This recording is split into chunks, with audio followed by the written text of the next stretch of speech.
On your Monday episode of Locked On Raptors, that's more like it, Scottie.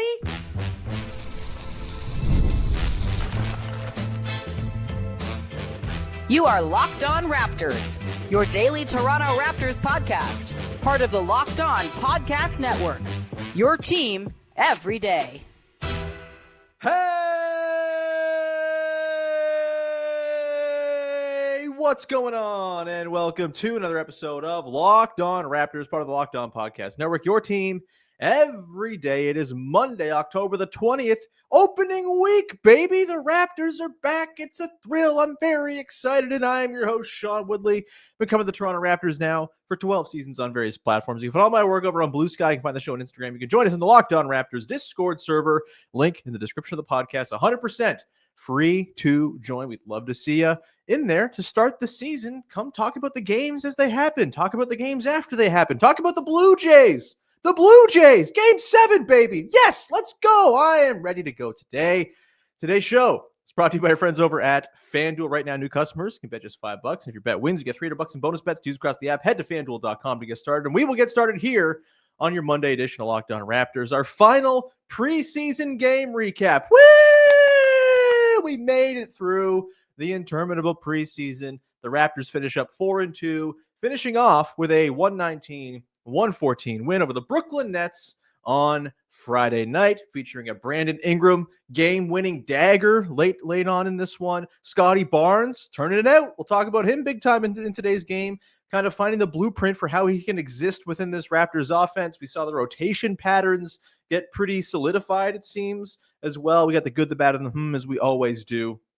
But yeah, we should start with Scottie Barnes, who I thought in this game, look, caveats galore. It's the preseason, and it's the Brooklyn Nets, who might win like 8 games this season. They stink out loud, but process kind of is what I'm looking for in the preseason, kind of regardless of the opponent. And I do think we saw some process stuff from how the Raptors used Scottie Barnes, how Scottie Barnes was able to find his spots in the Raptors offense. I think we've been talking about all preseason long.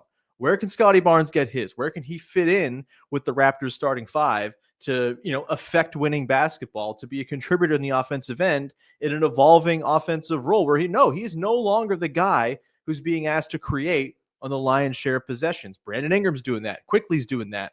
The offense itself, the sort of machine, the many actions they run, the elbow stuff, that is the sort of engine by which shots are created. Scottie Barnes, as I've talked about, has got to be more of a play finisher this season. And I thought he found that balance. He found that niche very effectively in that game on Friday against the Nets. And again, it's just the Nets. But we saw a play finisher, connector, defensive hellraiser, transition demon Scottie Barnes. A Scottie Barnes who dunks everything. I think he had 6 dunks in this game. Like, that was the version of Scottie Barnes that is the max player who works on this team, the guy who connects everything and ties it all together, who makes them a two-way force. I loved the way Scottie Barnes played in this game. I love the way the team played around him. I love that they worked him in as a dive man and pick and roll a bunch. That's going to be a huge component of his game. We'll talk about some of the lineup machinations that open things up for Scottie quite a bit, specifically late in the game. We'll get into that coming up a little bit later on, but like, they got him some post touches that were useful as like an engine for good offense. He had one play in the first half where he gets it on the right block. He turns right, goes towards the rim, thinking rim. Like, if Scottie Barnes is thinking rim on a post up, good things are going to happen. And they happen on that possession. He drives, 2-3 bodies converge on him at the baseline. He makes this sort of beautiful jump pass to a cutting RJ Barrett. Easy dunk, easy offense, simple hoops, effective hoops. Like, it doesn't got to be overly complicated for Scottie Barnes with this team. They have simplified things for Scottie Barnes by bringing in Brandon Ingram. And I think that recipe that we saw on that Friday game, right, where transition, I mean, he was just like screaming down the floor, off of rebounds, off of the start, off of makes for the other team. Obviously forcing a ton of turnovers. He had 3 steals and a block in this game. And I don't even think that does justice to the effect he had on the Nets in this game defensively. He was everywhere. He's that back line of rim protection, of just sort of event creation, of swallowing up possessions. Him and Jakob Poeltl, I thought, worked really nicely as that backline tandem.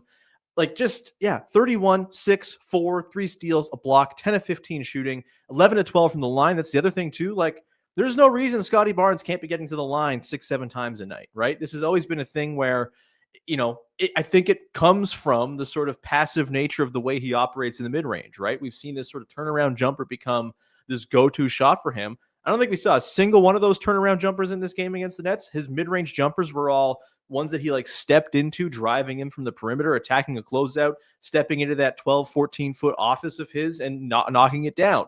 That's a mid-range shot I'm totally happy with. And hey, the odd time you want to sprinkle in the turnaround jumper, totally fine. As a counter, great. But if he can think rim first and foremost, A, he's going to draw fouls. B, he's going to be in a position where he can dunk everything. And Scottie Barnes dunking everything is a damn good version of Scottie Barnes. And it's going to have to happen against better competition. Of course, the Brooklyn Nets, again, are bad. They're horrible. They might be the worst team in the NBA, but you can still pull from the process and say, hey, there's no reason you can't go and seek rim pressure against other teams. There's no reason you can't go and run the floor like a maniac and be the first guy down the floor, get early seals, be the guy who does the early work to get those easy mismatches that you can go and exploit. It's a very simple formula. And again, I think they've made it so it's easy for Scottie Barnes to get to those spots playing within this new construct of the team. And I think we saw on the Brandon Ingram sort of game deciding three late in this game, I think we saw kind of a great example of what makes this a better context for Scottie Barnes. You think about that possession, it's late in a close game against the preseason, so grains of salt, whatever. But late in a close game, in previous years, that's Scottie Barnes' possession, right? Last season, they're asking Scottie Barnes to do something. That possession is flowing through Scottie Barnes. And that wasn't the case with that Brandon Ingram game winner. It was a much more sort of elegant, simplified role for Scottie, where he still had an effect on what was going on the floor. First off, they get Ingram the ball, right? And how do they get him the ball? They run an Iverson screen for him with Scottie screening for him. Ingram cuts across, gets the ball, and gets to go to work. Scottie comes up and sets the screen.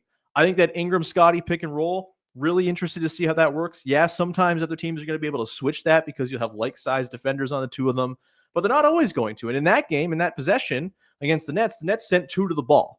Ingram did not find Scottie on the short roll with that pass. That's going to come. That's just chemistry. That's refinement of that two-man game. I think in future situations, you're going to see Scottie Barnes in that spot. If Ingram's getting two sent to him, which, hey, late in the game, he's got pull-up juice. He's shown that in the preseason. And we know he's someone that teams are not going to want to go and burn them. He's a damn good isolation creator down the stretch.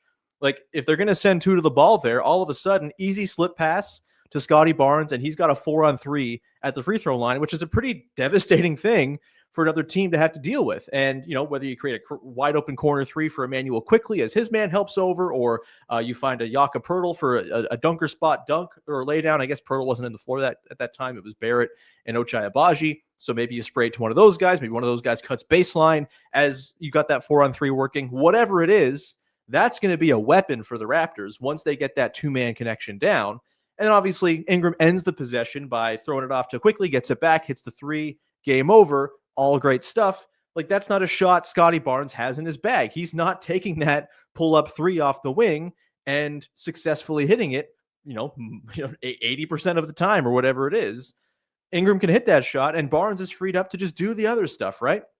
He can be the guy who goes and crashes the glass in that situation as a really damn good offensive rebounder. Again, you use him as the screener and the short roll guy. There are going to be tons of times throughout the season where that leads to easy looks through Scottie Barnes. I just think, again, it's going to take some time to iron this whole thing out. They're going to have to do it against better teams, but I really do like the steps we've seen sort of incrementally throughout the preseason as they sort of get Scottie incorporated into this new offense. He has had to adapt his game significantly. It's not going to happen overnight. And again, the Nets, I get it. Everyone, you can probably just hand wave the whole thing and say, but it's the Nets. It doesn't matter. But he didn't do this against the Wizards. The Wizards are also terrible. He did it against the Nets. They found the flow. The starters were good. They were a plus 11 in their minutes. That was encouraging stuff. We'll get more into that as well coming up in a second here. But yeah, again, play finisher, connector, defensive hellraiser, transition demon. That is the formula, the blueprint for Scottie Barnes. And we saw that very much on display in this game. And it can be a damn effective version of Scottie Barnes. And I know it's not the sort of classic, well, he's supposed to be a point guard or all this stuff. No, he's not. Put that away. He's not a point guard. He's not a lead creative option. That's fine. You can still be a max level player without being one specific kind of thing. And he can do a lot of other things to contribute that level of value to the team. We saw that very much on display in that game on Friday night, and hopefully they can carry that over to the regular season. We'll come back on the other side. We're going to talk about rotation patterns emerging. I think it's pretty interesting the way the Raptors deployed their looks in this game. The starters will get into their work together and why it looked pretty nice, and stuff's coming along there. We'll get into the bench looks and the closing lineup as well. No Poeltl to close games. We'll get to that coming up in just one sec. Today's show is brought to you by our friends over at Peloton. Peloton is shaping the future of fitness with the brand new Peloton Cross-Training Tread Plus, powered by Peloton IQ. It's the most advanced equipment yet, designed to give you real-time guidance and endless ways to move, whether you're running, lifting, or cross-training with your favorite instructors. This is training reimagined. Peloton is built for breakthroughs with tools that help you plan, stay motivated, and reach peak performance. As I've talked about before, I'm someone who really needs to gamify exercise for me to ever exercise. It's just like, it's a hard thing for me to do. It's a challenge I've had throughout my entire life. But Peloton allows you to do that. It allows you to beat yourself. There's nothing better than one-upping yourself in your workout. Peloton gives you all of the tools to go and do that. They've got the swivel screen, which is a game changer. You can go from running to the Tread Plus to strength training without missing a beat. So let yourself run, lift, flex, and push forward. Explore the new Peloton Cross-Training Tread Plus today at onepeloton.com. Today's show is also brought to you by Monarch. Let's be honest, most of us can't even name all our financial accounts, let alone what they're worth between 401ks and investments and savings. It's easy to lose track, and that can mean leaving money on the table. That's why Monarch exists. It's the all-in-one personal finance tool that brings your entire financial life together in one clean, easy-to-use interface on your laptop or your phone. It's the ultimate command center. You've got all of your accounts in one place. You don't have to remember a million cards and passwords and two-factor authentication and security questions that you put the answer in for 10 years ago. All you just do is pull all your accounts in one spot. You log in, you see where your money's going. Maybe you have shared accounts with a spouse or something like that. You can keep track of where all your money's going, where your payments are, what disposable income you have left over, what stuff you're paying for that you shouldn't be paying for. There's probably a streaming service you haven't used in a long time that Monarch can identify for you. You can say, hey, I don't want to pay for that no more. It's all there for you. They do the admin because admin sucks, and you don't want to have to do it. So don't let financial opportunities slip through the cracks. Use the code LOCKEDINNBA at monarch.com for 50% off your first year. That's monarch.com, code LOCKEDINNBA for half off your first year. Back at it here on your Monday edition of Locked On Raptors. Just a reminder, 2 days from now, Wednesday in Hamilton, Ontario, baby. Glorious, beautiful downtown Hamilton, 148 James Street North. Last Supper Books.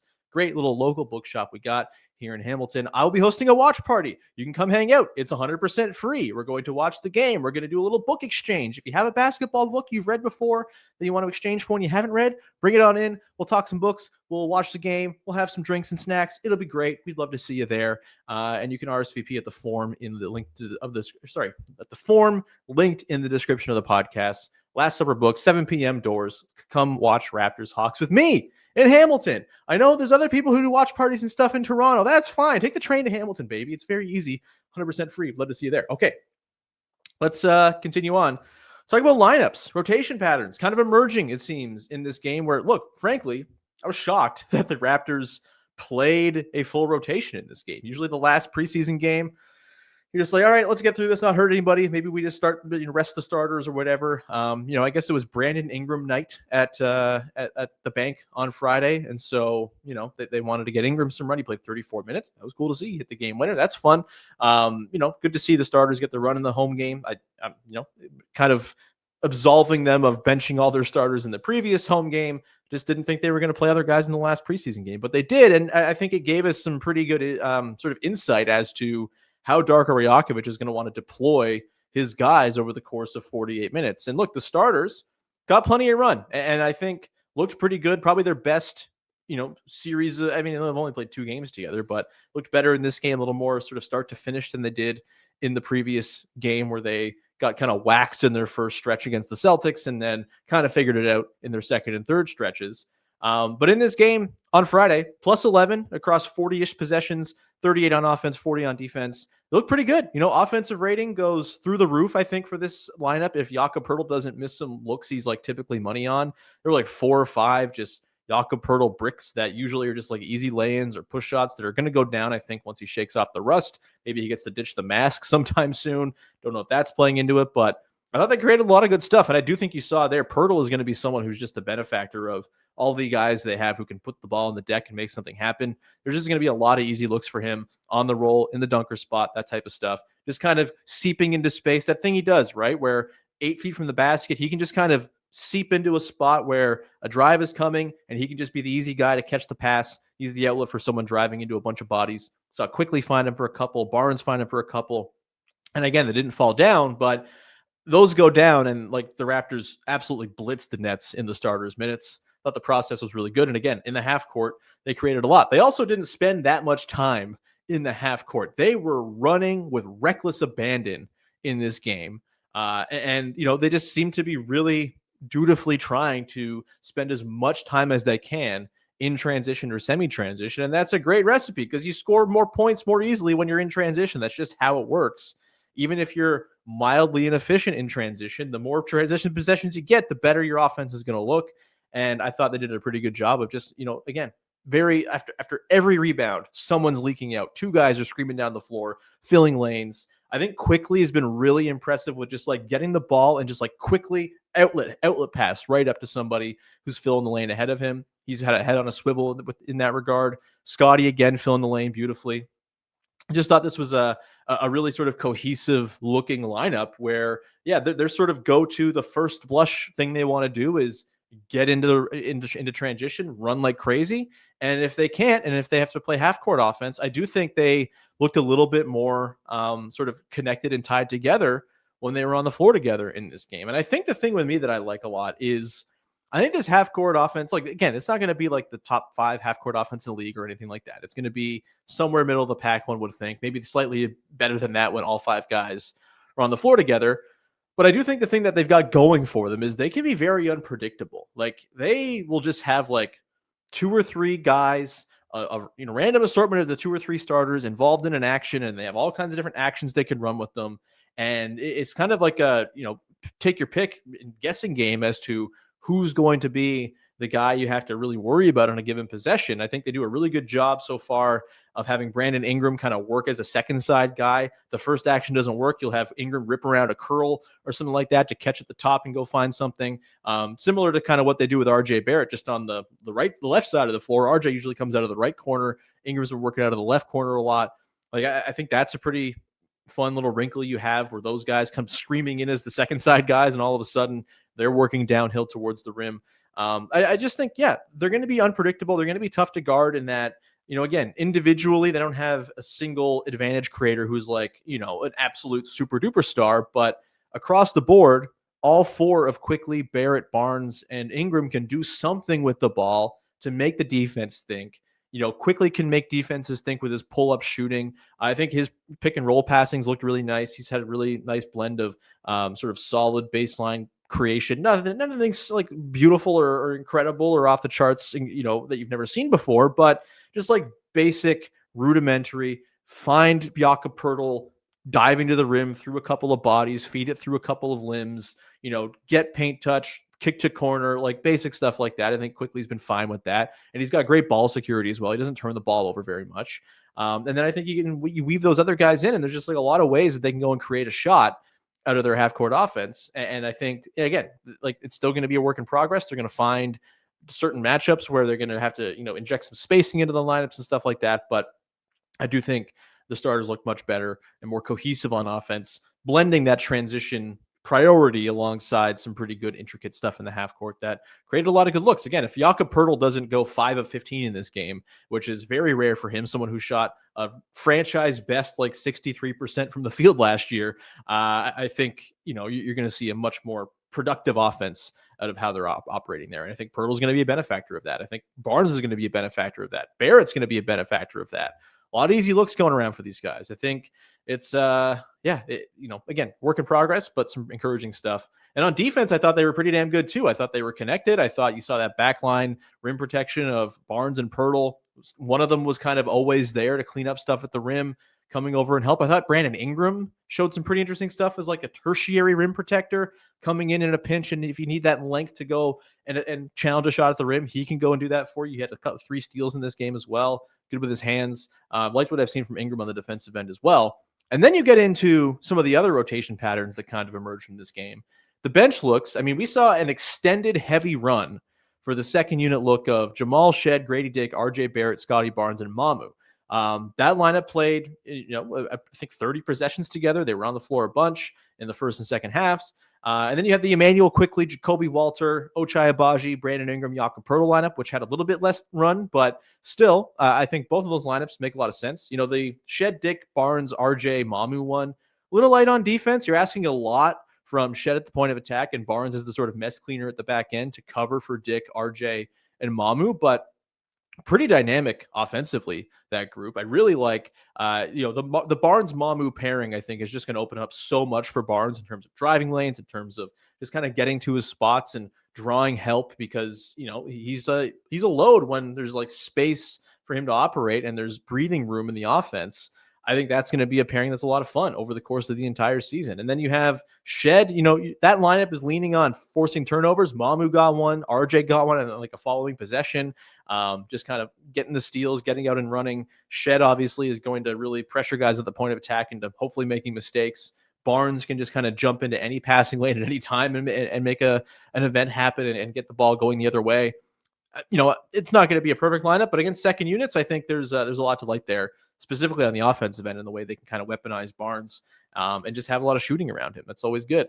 And then again, that Quickley, Walter, Ochai, Ingram, Yak lineup, like that's just like a classic ass basketball lineup. Guard, big, 3 wings in between, lots of shooting, some ball handling. I think a ton of opportunity to weaponize Jakob Poeltl as a pick and roll guy in there. Jakob Poeltl, I think, if the 3-point shooting holds up the way it did last year for him, it will just be an additive guy to a lot of these lineups. He's been a little bit wonky in the preseason. I believe in the shot, at least from 3-point range. We'll see about the 2-point stuff coming along. But that's just like a very functional, normal lineup that probably is going to blitz a lot of second units if they're out there to start second quarters, for example. Like a lot of benches aren't so good. If you have 3 of your starters plus 2 shooters in there, that's going to make a lot of sense, I think, and win you some minutes. And then, I'm really interested, too, to kind of see where Colin Murray-Boyles fits into all this eventually. Does he take Walter's spot in that second lineup with Ingram and Ochai and Quickley and Poeltl? That could be a lot of fun. Does he, swap in for Jamal, Shed, or Grady Dick in that other lineup with Barnes and Mamu at the 4-5? Do you swap out Mamu and have Barnes, Murray-Boyles as your 4-5 sometimes? Like, he's going to be a fun little Swiss Army knife to go and use in a bunch of different spots. He'll find a place once he's back and hopefully playing at the start of the season. And then the other sort of big development lineup-wise was the closing lineup. Poeltl plays just 24 minutes in this game. Obviously didn't finish super well. Maybe if he was having a better night from the field, he's in there to close the game. But made a lot of sense to me to go sort of spacey and small. And I talked a lot about Scottie Barnes at the 5. The thing we got to see a lot. He's good at it. And we saw it in this game to close. RJ with Quickley, Ochai, Ingram, and Barnes. It's not going to work against all matchups. Like, there are going to be certainly times where that's too small, not enough defense, and not enough rebounding. That's going to be, I think, a big critical factor there. Like Ochai, RJ, they're going to have to rebound above their heads. Ingram as well. Barnes is going to have to be like locked in on clearing the glass. But I do think, it's a viable look at the end of some games, and fascinated to see how they go and play with this. Sometimes maybe we'll see Mamu in there in place of an RJ or an Ochai in this situation. Maybe we'll see Colin Murray-Boyles sub in sometimes. I think that's a pretty interesting, balanced, small ball look that, again, not every team you're going to be able to run it against, but there'll be a lot of teams, I think, where you can go throw it out there and hope to find some success. And they did. They won the game. They closed it out. And having Barnes as the middle of the floor operator in that situation, I think is a pretty damn good thing. You want to run stuff through Ingram, Barnes, pick and roll, have that 2-man game be the basis of your second unit. You're less likely to have to run into switching if you're going to have Barnes out there as the 5, because you're probably not going to have like-sized guys guarding both those two dudes. If you're running small, you probably have a big on Scottie. You can create some stuff, get some advantages going with Ingram. That's get some mismatch switches for Barnes as well. I think there's a lot of stuff you can do with that look. Like to see it. Maybe it's an indication that Poeltl's going to play a little bit less down the stretch of games. Maybe it's nothing. It's the preseason, but certainly something to keep an eye on going forward. We'll come back on the other side, round things out with the good, the bad, and the from the game on Friday night, and more sort of at-large stuff from the preseason I've got an eye on. Talk about RJ Barrett in both the good and the bad, actually. I think there's been a lot of good, some stuff that's still got to be worked on with him and Emmanuel Quickley as well. We'll get into the as well, which has a lot to do with a guy who is no longer on the team, Ulrich Chomche. The dream is over. We will come back and finish up with the good, the bad, and the coming up in just one sec. Today's show is brought to you by friends over at FanDuel. The NFL season is here and rolling, and FanDuel has an offer you don't want to miss. Right now, new customers can bet just $5 and get $300 in bonus bets if you win. That's right. Pick a bet, put down $5. If it hits, you'll unlock $300 in bonus bets to use across the app. That's pretty fun. It makes watching football even more exciting. If you feel like you got a hunch on a team that's going to win, maybe you know a team is going to lose. The New York Jets seem to be really bad. Just throw $5 down on them to lose their next game, and you just might come away with $300 in bonus bets to go and play around with on the app. If you're a baseball fan, maybe just like take the over on Shohei Ohtani's strikeouts and home runs next time he pitches and hits. He's incredible. Maybe take the over on Vladimir Guerrero Jr. total bases. His slugging percentage is off the charts in the playoffs so far. Game 7 tonight, maybe you want to put some money down on that, or you just want to watch that free of worrying about whether you're going to win or lose money because you're stressed out enough already. Whatever floats your boat, I don't care. Whatever. Go check out FanDuel. What are you waiting for? Visit FanDuel.com to download the app and get started today. Get those $300 in bonus bets for just $5 on a winning bet. Today's show is also brought to you by our friends over at Game Time. The NBA season's here, and nothing beats being in the arena for those opening games. But let's be real, getting tickets can be a total headache sometimes between waiting in queues, surprise fees, and prices that jump before checkout. It's easy to get frustrated when all you want to do is cheer your team on. That is where Game Time comes in, the app that gives you the fans the advantage. It's your ultimate life hack for scoring amazing NBA tickets fast, easy, and stress-free. Raptors home opener against the Bucks is on Friday. You probably get some tickets. Nothing beats a Raptors game at home on a Friday night. Gotta love that. October, nice weather, basketball. It's the best. And it might also be at the same time as game 1 of the World Series. Maybe you want to go to that if the Blue Jays advance. Maybe you want to go to game 7 against the Mariners tonight. Game Time is the place to get those tickets, no matter the sport. I use it religiously. It's my favorite ticketing app. I've used it for years now. I'm a loyal customer because it's the very best place to get tickets for a price I know I'm not getting rinsed for. Take the guesswork out of buying NBA tickets with Game Time. Down the Game Time app, create an account, use the code LOCKEDONNBA for $20 off your first purchase. Terms apply. That's code LOCKEDONNBA for $20 off. Swipe, tap, ticket, go. All right, wrapping things up here on your Monday edition of Locked On Raptors. We'll have, of course, tomorrow, one of my favorite episodes of the year. Heads up, it's the Over-Under Spectacular 9th edition, I think. My God, we're very old here. I've still yet to win this damn exercise. This is the year. Vivek Jacob, Sahal Abdi, and of course, we'll put out the listener contest as well tomorrow, and you can go and plug away your submissions, and the best listener submission will win tickets to a game next year. Last year's winner, Graham, is going to the game on the 29th against the Rockets on me. So, yeah, you can be Graham next year if you want to go and win that over-unders contest. Looking forward to it. Again, always a ton of fun. Let's dive on in here to the good, the bad, and the thing I liked, thing I didn't like, that's got me a little bit intrigued from the latest Raptors basketball game, a thing we do on the tail end of every single Raptors basketball game here on the podcast. And it's our last preseason edition. The good. RJ Barrett streamlining once again and letting it rip from deep. RJ is a guy we haven't talked about a ton in the preseason, a little bit with sort of the quick chemistry he's had with Brandon Ingram, but he's mostly just been kind of going about his business. Was really good in that game on Friday, 25 points, 4 boards, 4 assists, 9 of 17. Still wish he could hit a damn free throw, 4-7 from the line. Like, just hit the free throws, man. But all told, I think, the 3-point shooting from RJ's been really encouraging. And look, the percentage is not going to hold. He's at 46.2% from deep in the preseason on 7.2 attempts per 36 minutes. He's not going to shoot 46.2% from deep on 7.2 attempts per 36 minutes in the regular season. But I do think the 7.2 attempts per 36 seems pretty attainable. He is taking the threes as they come to him with eagerness, with confidence, and he looks like the player he did at the end of 2023-24 when he was in that streamlined role. If you look at his shot chart from the preseason, it is as streamlined and simplified as you could possibly imagine. It is shots at the rim, and it is threes taken from basically one half of the floor. It's like the left wing and to the corner where he's taken most of his threes. It was legit the only shots he took in that game on Friday were from the paint or from the wing on the left side or the corner.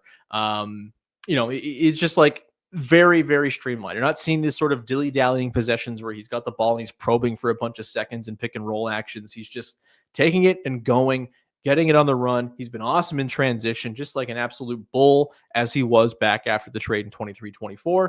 And again, like the 3-point shot, look, I don't think he's someone that defenses really care about right now, though the last couple of seasons he's been more than competent and he takes a lot of them. And if he's going to hit 38, 39% from three on that volume, defenses will have to care. And if they're not going to care, then fine. Give him all those wide open looks. He's taking them with enough volume that it's like a very helpful and additive thing to the team. And so, yeah, I think it's just been really encouraging. RJ just kind of trimming the fat once again, getting back to his roots. We'll get to the bad, though, and part of this involves RJ as well, though Emmanuel Quickley is part of this as well, and he's more of a culprit, but I do think it's more important when it comes to RJ's game. The rim finishing has been, again, pretty abysmal for this team throughout the preseason, but RJ and Quickley in particular, like finishing at the rim is going to have to be a huge component of RJ's game. He is someone who gets there a ton, probably their best agent of rim pressure, although I think Scottie this year is going to challenge for that, just the way he's going to be used within this offense. It's just a different situation than he was in last year, where getting to the rim was a really hard thing for him. I think RJ, like right there with Scottie, Ingram can get there quite a bit too if he wants, though he's going to take those mid-rangers and threes and stuff like that, so the volume won't be there. But like, you got to shoot better than 16 of 31 at the rim. He's just over 50% from the rim so far in the preseason. Like, it's just got to be better than that. The reason he was so good at the back part of 23-24 was he shot 72% at the rim in those 30-something games after the trade. It was incredible. It was probably unsustainable, but he was at 60% last year, and that was bad. That was near the bottom of the league in terms of rim efficiency for guys at his position. And 51% or whatever it is right now is just not going to cut it. Like, it's a lot of great process and a lot of like shots you want, but if you're not hitting those shots, then it's just kind of a lot of work for nothing. And so the rim finishing just has to be better for RJ. Like, playing within the starters, I think, there will be space. He'll get opportunities. He'll get driving lanes, all that stuff. Playing in those lineups with Grady Dick and Mamu and some other shooting around him, I think certainly going to open up those driving lanes for him as well. Maybe that's where he can really eat at the rim, but 16 of 31 is not good enough. And Emmanuel Quickley too. I mean, his rim stuff is less crucial to his game because he's such a high volume and elite three-point shooter, but still 6 of 19 from the rim in the preseason is not ideal. He's got to be better from the rim. He's got to figure out the floater. He's not really gotten to the floater very much. That's a shot that used to be his bread and butter in New York. Quickley, again, I think he's going to offer a lot of value to this team. Maybe not in the traditional lead guard role, but I think in that sort of hybrid on and off ball, can create some, can go and get his as an off ball player some. Like, he can be a very helpful and effective player to this team. But if the on ball creation stuff is ever going to come along, it'll be because he figures out the rim scoring stuff. Because right now, no one's really worried about him scoring at the rim, and it changes the way teams defend him. But if he can find a way to get that floater game back and going, if he can just be like a more effective finisher, and he was like at the end of the season in 2023-24, even last year, like he's been a good finisher at the rim. He just doesn't get there very often. If he's not getting there often and also missing the ones he is getting, that's a problem. So the rim finishing from the backcourt, really, I think a thing that stands out as a bad thing from early on. Hopefully that's just early preseason rust and they can get that sorted out. It won't be this bad. Surely it's pretty unsustainably bad so far, but that's been the bad. And look, I'm not one to really care about end of roster machinations. Honestly, I feel like I've been on this show for years, and every time a fresh faced 15th guy comes along and has a big preseason game, I'm not terribly moved. I was not the Jeff Doughton is the savior guy that a lot of people seem to be back when Jeff Doughton was on the team. So like, I only have so much to say about end of roster moves, but I do think the interesting one from this past weekend, I think Friday when it all came down, I think it was before or after we recorded our episode on Friday with Joey Cash, so I didn't really get to talk about it, but Ulrich Chomche waived. Surprising, I think, considering it seemed like they were invested in him, although it does seem as though there's some health stuff going on there. Wasn't able to play in the preseason. He's been referred to the league's fitness to play panel, similar to Christian Koloko was a couple years ago. Unclear as to what's going on. Obviously hope for all the best with Ulrich Chomche. He's super young. You hope there's nothing terribly damaging going on there health-wise. But yeah, it's it seemed like the Raptors were kind of going to use this two-way experiment thing. Give a guy multiple years of run to just kind of see what you can do as a development story. Ultimately, like, he was the 58th pick in the draft. Him not panning out is expected. It's not surprising. This was always the most likely outcome. But a little interesting that it's ended this early. Again, it might just be health stuff that's caused it to end early. But I hope the Raptors don't go away from this. Like, you have 3 two-way spots. I don't think there's any problem with using one of them as more of a longer-term flyer play. And maybe you spend 10 years doing this with 5 different guys and it never pans out, but maybe you get one guy who becomes a roster player. That's worth it alone. Like, that is the success of using that third two-way spot to your advantage. Like, not all 3 two-way guys are going to play, especially on this team, right? Like, I don't think the two-way guys are going to get a ton of run. AJ Lawson's on a two-way now. I think Chucky Hepburn's on the other one. They have an open two-way spot. You know, again, I can't get too moved about 18th or 15th men necessarily, but I do think I have no problem with them using the process of, hey, there's this super raw guy who we think has something that is way far away. Like, it's the Bruno Caboclo thing, right? It's the exact same thing. This guy who we think someday can be something, maybe if things break perfectly, let's give him a shot on the two-way. There's no downside to us, really. You get to run him in the 905. If your team is leaning on all 3 of your two-way guys, your team is in a bad space anyway. And so, yeah, hopefully we see similar sort of. I think that was a pretty cool, interesting idea that the Raptors rolled out with Chomche. Shame it didn't work out. Maybe he'll be back if he can go through the league's fitness to play panel and get the all clear to return. Who's to say? But yeah, it's this is life as a 15th guy or an 18th guy in an NBA roster, man.